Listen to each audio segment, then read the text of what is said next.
कैसे शिनचैन की ये मूवी शाहरुख खान की जवान को भी खत्म करने वाली है और कैसे बेन 10 की रिसेंट सीरीज ने बेन 10 की लेगेसी की वाट लगा दी है। गाइस वीडियो बहुत ही मजेदार है तो बने रहना वीडियो के एंड तक। नंबर 1, बेन 10 रिसेंट सीरीज ने बेन 10 की लेगेसी की वाट लगा दी है। अब मैं ऐसा क्यों बोल रही हूँ इसे जानने के लिए शुरुआत से शुरू करते हैं। तो बेन 10 की शुरुआत होती है 2005 में ओरिजिनल बेन 10 के शो के साथ। इसकी स्टोरी तो हम सबको पता है कि कैसे जंगल में बेन 10 को ओमनीट्रिक्स मिलती है। इस सीरीज में बेन 10 बस 20 जितने कुछ एलियंस में ही ट्रांसफॉर्म हो सकता है, लेकिन बस इसी सीरीज से बेन 10 बहुत ज्यादा पॉपुलर हो गया था। इसके कुछ 50 एपिसोड आए थे और 2007 तक ये कंप्लीट हो गया था, जिसके बाद आया बेन 10 एलियन फोर्स और ये शो लिटरली लेजेंडरी था। इसने ही बेन 10 को वर्ल्ड वाइड फेमस कर दिया था, जिसमें ये 15 साल का था। उसके बाद आया बेन 10 अल्टीमेट एलियन, ये भी लोगों को बहुत ज्यादा पसंद आया और यही वो टाइम था जब बेन 10 अपने पूरे हाइप में था। इसके भी कुछ 50 एपिसोड थे और इसमें कई सारे अलग अलग एलियंस और अल्टीमेट एलियंस भी इंट्रोड्यूस किए गए थे। फिर आया बेन 10 ओमनीवर्स, जिसने अपने एनिमेशन से लोगों को थोड़ा उदास किया था, क्योंकि इसमें बेन 10 का एनिमेशन चेंज किया गया था और इसमें हमें ग्वेन और क्वीन भी ज्यादा नहीं दिखे थे, तो ये लोगों को उतना पसंद नहीं आया। लेकिन फिर भी जैसे तैसे करके सर्वाइव कर लिया और फिर आखिर में आया बेन 10 रिबूट, जो कि 2016 में आया था और लिटरली इसने सबका मूड ऑफ कर दिया। सबसे पहले तो इसका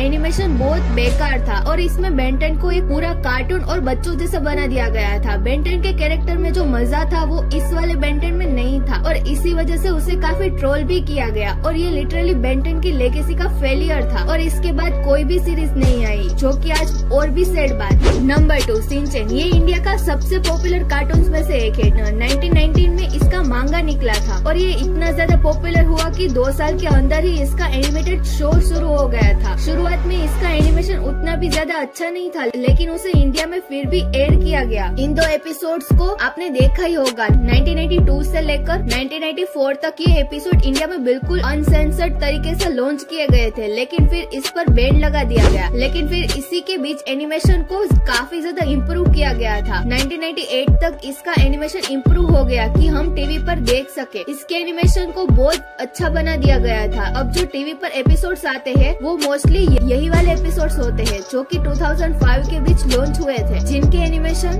बहुत ज्यादा अच्छा है और इन्हें काफी अच्छा सेंसर भी किया जाता है। और अगर आप बात करें तो शिनचैन के एनिमेशन की तो काफी ज्यादा इम्प्रूव कर लिया है। एक 3D एनिमेटेड मूवी भी आई थी, जो कि अब तक शिनचैन की सबसे ज्यादा पैसे कमाने वाली मूवी है, जो कि जल्दी इंडिया में भी रिलीज हो जाएगी और शायद ये कितने ही रिकॉर्ड तोड़ ले। वैसे इस बीच शिनचैन की कई सारी मूवीज भी रिलीज हुई है, लेकिन उनकी एनिमेशन में ज्यादा बड़ा डिफरेंस नहीं था। वो नॉर्मल 2005 के बाद वाली सीरीज जितना ही अच्छा था। Number 3, Spiderman. इस सुपर हीरो का नाम कौन नहीं जानता। अगर आप इस कैरेक्टर के इवोल्यूशन की बात करें तो कॉमिक बुक एरा में जाना पड़ेगा और बहुत सारा डिटेल हो जाएगा, तो इसलिए इस वीडियो में हम स्पाइडरमैन एनिमेटेड सीरीज की बात करेंगे। इसकी शुरुआत 1986 में स्पाइडरमैन से हुई थी, तो जाहिर सी बात है उस टाइम के शूट के वजह से उसकी एनिमेशन बहुत ज्यादा बेकार थी और उसमें कोई खास स्टोरी लाइन भी नहीं थी और उतने सारे कैरेक्टर्स भी नहीं थे। फिर स्किप करके 1981 में आता है। फिर से आया स्पाइडरमैन शो, जिसमें पहले वाले स्पाइडरमैन के मुकाबले